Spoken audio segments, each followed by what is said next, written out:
sea, los comandos que están ustedes utilizando se hacen en función de esto. La primera parte y la más importante es esta. Fíjense. La facultánea está en función de estas cuatro cosas. Estas cuatro cosas nos va a decir realmente qué es lo que estamos haciendo. Por ejemplo, ¿no? A ver, un residente, cualquiera, que levante la mano. Cualquiera. ¿Nadie? ¿No residentes? Están trabajando, ya. Ok, vamos a un asistente joven. Aquí vos no te sacas, amigo. A ver, tú tienes en tu casa, ¿cuántos pisos tienes en tu casa? 2 pisos, ¿cierto? Pero si tú tuvieras un edificio, si tú vivieras en un edificio, tendrías, para que la fuerza del agua llegue a los pisos, tendrías que tener o una bomba o ponerlo en una altura, ¿cierto? Un pozo, una cisterna arriba, un pozo de arriba, digo. Mientras más alto está el pozo, más fuerza de presión vas a tener para poder hacer que el agua llegue al primer piso, ¿cierto? ¿Ok? Entonces, lo mismo es. En la fagocisificación, cuando hablamos de irrigación, tenemos un mecanismo en el cual tenemos una botella que nos va a dar fluido, ¿cierto? ¿Y para qué sirve ese fluido? Para mantener la cama anterior. Imaginemos, ¿qué sería esto, no? Si esto sería una habitación en la cual estamos nosotros ahorita acá, y ponemos una manguera que obstruya toda esa puerta y entre agua, solamente agua. Lo que va a pasar es que el agua va a llenar la habitación y vamos a estar acá nosotros flotando, ¿cierto? Algunos con más problemas que otros, pero flotando y dentro de la habitación. Entonces, y se va a llenar hasta que esta habitación, pues las paredes limiten el ingreso de líquido, ¿cierto? Pero nosotros tenemos un ingreso que probablemente tenga un tamaño, por eso que en la fagocisificación es importante la dinámica, porque tenemos que tener una incisión o un tamaño de herida adecuado para la punta que estamos usando, ¿cierto? Muchas veces vamos a un sitio y dicen, a ver, pásame el cuchillete, le pasan un 3.2 y le dan una punta de faco que es para 2.2. Y ahí comenzaron los problemas, ¿ok? Tienen que tener esa idea de que el ingreso hacia un ojo tiene que condecirse con el tamaño de la incisión.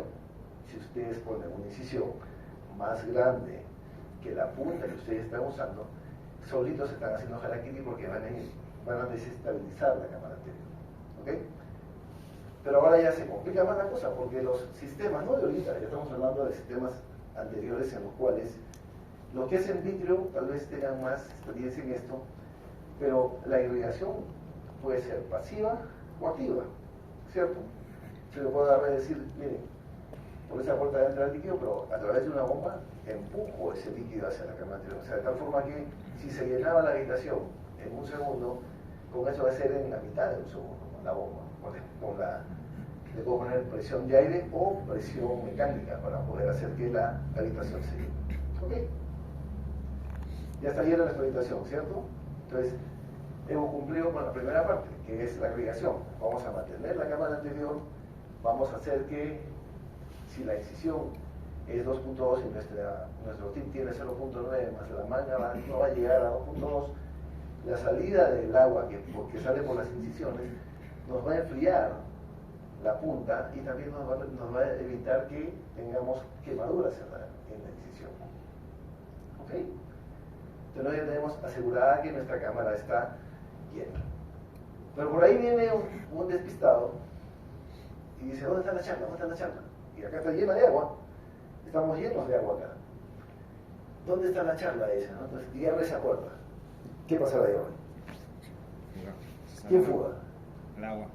No solamente el agua, ¿quién más? Todo lo que está acá. Todo lo que estamos acá, ¿cierto? Lo que estamos acá, abre la puerta y ¡pum! Fugamos toditos. Los más gorditos empujarán a los más flaquitos, pero igualito, todos fugamos por la puerta de allá. ¿Qué estamos viendo allí? Hay una fuerza de arrastre. ¿Se dan cuenta? Hemos arrastrado el contenido que tenemos acá. El flujo habla de eso.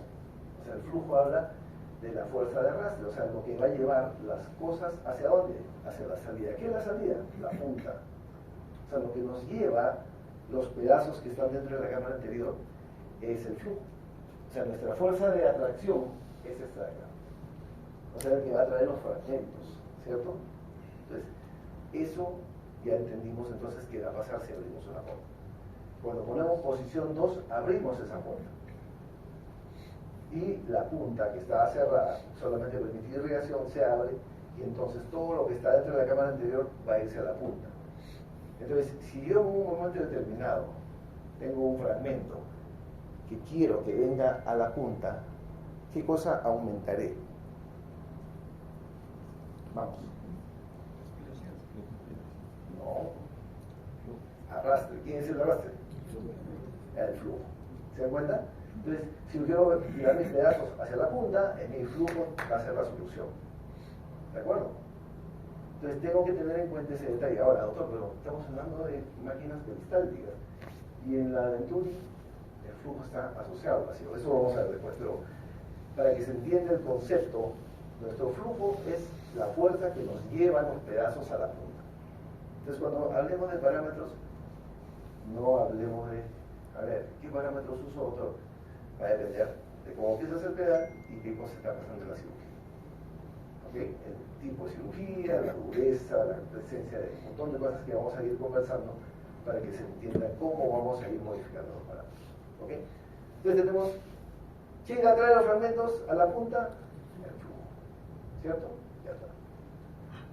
Pero, ok, si esa es la puerta, ¿no? Y para que el flujo se dé, ¿qué tiene que pasar?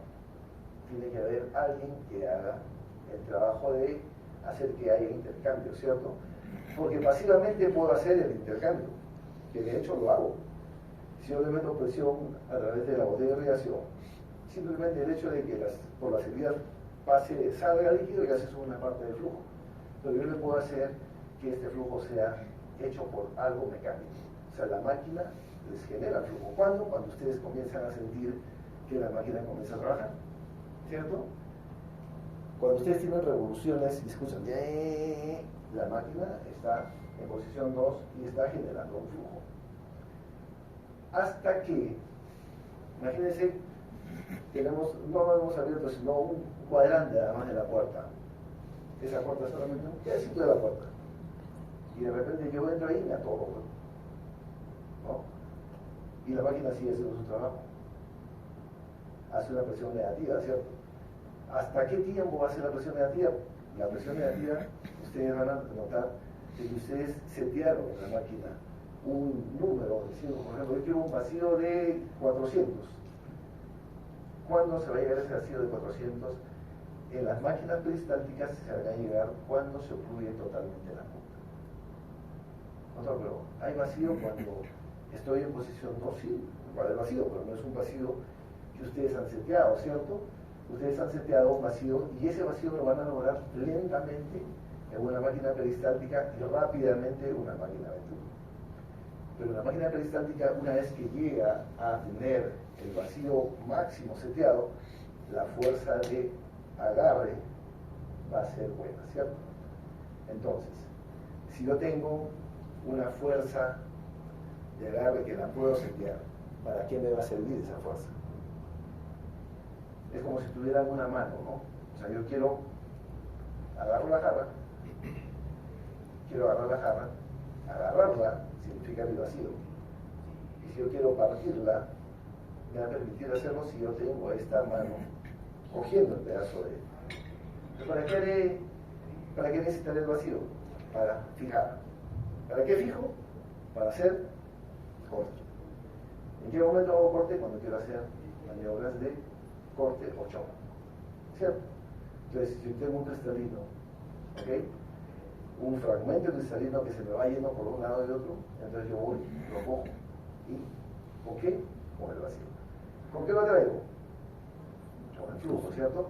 O sea, ¿tengo que irme a buscarlo? No, porque si yo pongo mi punta en el centro de la cámara anterior y mi flujo funciona, entonces las cosas van a ir hacia la punta y una vez que lo tengo fijo, el vacío se va a incrementar, pero para hacer eso necesito que se ocluya la boca. Perdón, voy a coger este vaso. Esta es la boca del timbre faco. Viene el pedazo. Ojalá que fuera tan sencillo como esto, ¿no? Allá tapa la boca y ahí se genera el vacío. Lo que pasa es que el pedazo es anfractuoso, ¿cierto? Tiene bordes. Necesito que alguien me ayude a meterme ahí. Entonces ya tengo el siguiente paso, que es el poder del ultrasonido. O sea, el ultrasonido le va a permitir hacer esa función. ¿Qué cosa tenemos que tener en cuenta en el detalle? Fíjense. El ultrasonido, vamos a hablar también de eso, es solamente una pincelada de lo que vamos a conversar. El ultrasonido es una fuerza mecánica o es una fuerza sónica. Sónica, ¿cierto? O sea, tú le gritas a la catata, ¡ah! Y se rompe. ¿Qué dices? No tienes que saberlo. O sea, lo que pasa es que los fabricantes nos venden ideas. Fíjense, el movimiento sónico es la vibración. Vibra a través de una vibración ultrasónica, pero realmente es una fuerza mecánica. O sea, ahí tú tienes golpe. Es como si fuera un martillo neumático, tal cual. Sino que, por ejemplo, las piezas, la pieza eléctrica que tiene, o sea, los cristales que están en la pieza en mano, vibran y transmiten un movimiento. Ese movimiento es mecánico, a pesar de que el ultrasonido es una vibración ultrasónica, pero lo que va a hacer el trabajo del faco es mecánico. Por eso que cuando hablamos de ultrasonido longitudinal y ultrasonido torsional, que todos nos han vendido, especialmente en la casa, algo, ¿no? Entonces, y obviamente tiene unas ventajas que ahora vamos a hablar que son lo máximo, pero vamos a hablar y van a entender un detalle. Fíjense, si es una fuerza mecánica, es una fuerza mecánica. O sea, yo estoy martillando. Si yo martillo algo, ¿qué va a pasar? Está en el agua, se rechaza, ¿cierto? O sea, a mayor poder que yo le ponga a una estructura, o sea, la punta del faco, y yo tengo una catata dura, porque digo, no, esta catata dura, necesito mayor poder, lo que va a pasar es esto. Va a rechazar, o sea, lo va a empujar. Si lo empuja, alguien me tiene que ayudar a traerlo, ¿cierto? ¿Quién lo trae? No, el flujo. ¿De acuerdo? Tu flujo te va a ayudar a traerlo. Lo traes. Ya, viene acá. Acá está el flujo, ya lo traje. ¿Quién me va a ayudar a que se ocluya la punta? Vacío, correcto, pero ¿quién hace que se coapte bien? El faco. Entonces, por ejemplo, a veces decimos, quiero empalar, pero tengo que poner una gran cantidad de ultrasonido. Si le pones mucho ultrasonido, acuérdense que el ultrasonido es salida y entrada de una punta o movimiento de un lado a lado de 2 grados en el caso de torsional. Pero la salida y entrada empuja. Entonces, por eso que aparecieron modos de ultrasonido. Hay ultrasonidos en los cuales, entonces el ultrasonido continuo, y hay ultrasonidos que son uno, descansas, y hay otros que son rascaditas, descansas. Entonces, ese tipo de ultrasonido tú le puedes poner bajito, ya no le empuja tanto al pedazo, entras dentro del cristalino, el vacío actúa y puedes cortar y después emulsificar. De eso se trata todo esto. Y se acabó toda la charla de la mañana. Vamos a almorzar. ¿Listo? Entonces, esto de acá que ustedes han visto es lo que vamos a desarrollar toda esta mañana. Preguntas hasta acá. Y si no hay preguntas, significa que el expositor es más malo que la rueda. Dale. Lo que pasa es que hay preguntas, ya sé por qué solamente pregunta Iván, porque él tiene el micro, ¿no? Claro. Por eso, cuando hablabas de que el trozo, lo que tú vas a jalar, viene a la punta, habría que completar con que cuando uno abre el agua, el flujo de agua, crea 2 brazos neumáticos que abrazan el trozo y lo jalan a la punta. Eso falta decir. Por eso, o sea, como les digo, esta es No una, es una cantidad directa, ¿no? esta es una pincelada de lo que vamos a ver después. O sea, vamos a ver todo lo que corresponde a las funciones, simplemente para que este es un enfoque general nada más. Pero sí, o sea, va a haber que ustedes que tienen que acordarse que el tip de Faco tiene una parte metálica que es de 0.9 de diámetro, tiene un slip que es una manga de silicona y que tiene dos agujeritos, ¿cierto? Y que en el centro simplemente es para la aspiración, o sea, en la luz del tubo es aspiración, pero los costados es irrigación. Entonces, como esta es la cámara anterior, y la única boca que tiene es esta parte de acá, y el flujo está yendo para acá, entonces todo va a ir hacia la punta, ¿no? Pero, ¿por qué he dicho esa pregunta? Y lo vamos a ver también, es que si yo pongo, a veces cuando estamos operando, me interesa, pásame un faco, ya, no importa cómo esté la punta, el impuesto. Y a veces la doctora Karin se va a enojar porque le meten el hueco, o sea, los agujeros del slip lo ponen hacia la córnea, ¿no? O muchos de nosotros, cuando hemos tenido la oportunidad de operar con torsional, operamos con el torsional, pero con la punta que o la balance hecha de costado. Y no nos acordamos que el slip lo hemos puesto con la boca hacia arriba. Entonces están ahí, antes hicieron una etapa rapidísima. Oye, te lo muy rápido que tengo un edema corneal de la patada. ¿Por qué? ¿Pero por qué? Porque no supieron poner el slip en la posición adecuada. ¿No? O sea, los equipos no trabajan solos, trabajan con ustedes. Y ustedes son cirujanos. O sea, tienen que definir qué cosas tienen que hacer y por qué lo están haciendo. Cosas tan sencillas como esa cambian un poco el panorama de la cirugía de cualquier cirujano que haga. O sea, detalles, ¿no? Es importante los detalles. ¿Sí o no? Te pregunto. Sí. Levantaste la mano, ¿sí? ¿Tú? ¿Cómo te llamas? Diego. Diego. A ver, Diego. Acá todos van a preguntar, porque todos quieren preguntar, yo sé. Vamos a ver. Lo que se te ocurra, no interesa, o sea, la idea es hacerlo algo dinámico. Vamos. Diego, primera pregunta. Yo te pregunto a ti mejor. ¿Haces faco? Sí, pero todavía No, me falta. pero no interesa qué tanto, o sea, pero haces, ¿cierto? Sí, ¿Te interesa el tema? sí, doctor. Correcto, entonces, vamos adelante. ¿Qué cosa te ha pasado a ti que dices, mucha que esta vaina no lo entiendo? Dale. La última cirugía que has hecho, que ha sido ayer. Quizás manejar la altura, ¿no? En este caso de BCS cuando se le complica la cirugía. Por ejemplo, miren la pregunta interesante, ¿no? Y ojo que ha salido porque le hemos presionado un poquito al doctor. Doctor, pero siempre mi botella tiene que estar alta. O sea, yo siempre tengo que mantener mi cámara bien grande.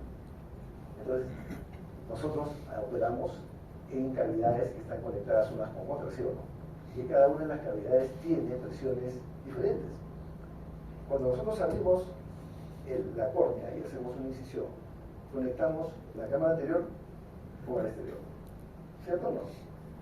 Pero cuando se nos rompe la cápsula posterior, conectamos el segmento posterior con la cámara anterior y de ahí hacia la cámara anterior. Lo lógico va a ser que si tengo glucosaminoglicanos, que son el ácido hialurónico, el metilsulfato, que son parte del vidrio, y ayer hablábamos de algo que aprovechamos la presencia de la doctora, que nos decía, ¿no?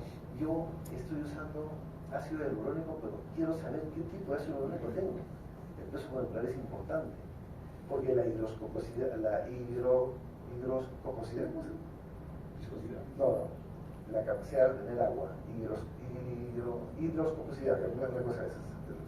O sea, el hidrogenato tiene la ventaja de que por cada molécula de agua que tienes, por cada molécula de hidrogenato que tienes, te agarra 1000 moléculas de agua. O sea, una capacidad brutal de atraer el agua. Si usted le pone agua al vitrio, ¿ok? Que es hidrogenato, lo que van a hacer es hincharlo. ¿Cierto? Se hincha como, y comienza a hacer como, y sale. Por eso que cuando tú tienes una rotura capsular y la ves, Y no es pecado no verlo al principio, ojo. Al principio, cuando estamos entrenando en cómo circulación, queremos operar. Sí, bueno, no importa, ya. Y no vemos la rotura capsular. Cuando se nos rompe, hemos comunicado la otra y el agua va a pasar. Lo que tenemos que hacer allí es bajar la botella, específicamente porque no queremos tanta agua. Y obviamente hacer maniobras que nos van a salvar, que de repente tenemos tiempo para conversar sobre eso. Pero, buena pregunta, o sea, no siempre tiene que la botella estar arriba. Y cuando tengas máquinas que tienen presión positiva, o sea, que significa que o presión de aire o presión de agua que está con la altura de la botella, tienes que saber también cómo bajar la botella. Porque tú dices, ya bajamos la botella, doctor, pero estamos usando un cassette ATI. Entonces hay Yulisa de algo. Yulisa, ¿cómo vamos a bajar la botella? ¿Cierto? O sea, eso no es darle de un médico. Yulisa está ahí porque es bonita y que nos trata bonito, pero el médico tiene que saber, o sea, tiene que saber ya qué hacer. O sea, ya, cuánta presión me ha puesto acá, eso equivale a tanto de altura de botella y eso es lo que tengo que bajar. Una pregunta. Tu pregunta es pertinente. ¿Qué? Cuando hablas eso de la disco, no sé qué yo llamo disco osmosis, algo así, ¿no? Porque Ya. el disco jala agua. Dale, te vuelvo a decir, El disco jala agua, algo disco osmosis. Ajá. ¿Qué pasa? Si tú le pones Higroscoposidad, ¿disco? Higroscoposidad. Cuando tú le pones un disco pesado en la ruptura de la cápsula para sellar y encontrar el límite, para un poco sellar, ¿no? ¿Qué pasa? ¿Ese disco jala agua también? Claro. Entonces se hidrata y aumenta el bloqueo. No, lo que pasa es que tú vas a ver, la idea de una rotura capsular no le pones un disco pesado, le pones un disco dispersivo. Si le pones un disco pesado, el disco pesado es lo que tú decías en la mañana que cuando íbamos a hablar de las picanterías antiguas, ¿no? Donde iban y para que te entre otra persona, ¿cierto? Para que puedan comer en una misma mesa, es lo que estás conversando. Y el disco pesado es como una mole, ¿no? Tú le pones el disco pesado y es abrir el hueco más. Lo que tú tienes que hacer para sellar o tamponar una rotura capsular es usar un disco elástico no tan pesado, porque, no pesado, sino se llama tan cohesivo. 1.8. Claro, tiene que ser más dispersivo para poder tamponar ese. El 1.8 no tampona. Sí, tampona. Depende de cómo lo quieras hacer. O sea, lo que tú quieres es evitar que siga saliendo el vidrio hacia la cámara anterior, ¿cierto? Si tú, a pesar de, inclusive usando metilcelulosa, ojo, le metes mucha cantidad de metilcelulosa, vas a abrir la herida. Tienes que poner lo suficiente como para que el vidrio se quede ahí. Y allí ya no metes agua, sino vas a hacer vitrectomía. Comes el vidrio atrás, el vidrio ya se queda para atrás, ya no viene y sigue tamponando el disco elástico, porque supuestamente el disco elástico cohesivo, como por ejemplo el Provis, tú le echas agua y se sale al toque. No se queda allí. Y tú quieres un dispersivo que se quede tamponando tu hueco y que se mantenga en el tiempo. O sea, para que lo saques, así le metas un montón de aspiración. Es difícil sacar un dispersivo, ¿cierto? O sea, saquen un dispersivo es complicado, no es tan sencillo. Por eso se tiene que demorar un poquito más en la consecución de ese objetivo. ¿Alguna otra pregunta? Justo levantarse la mano. No, sí, levantarse la mano. Acá está tu libro.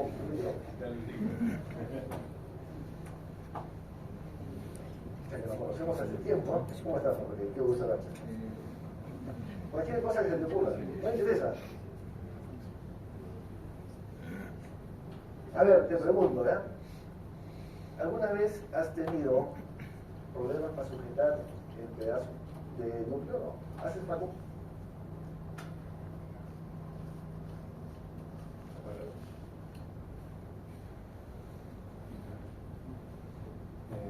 Buenos días a todos.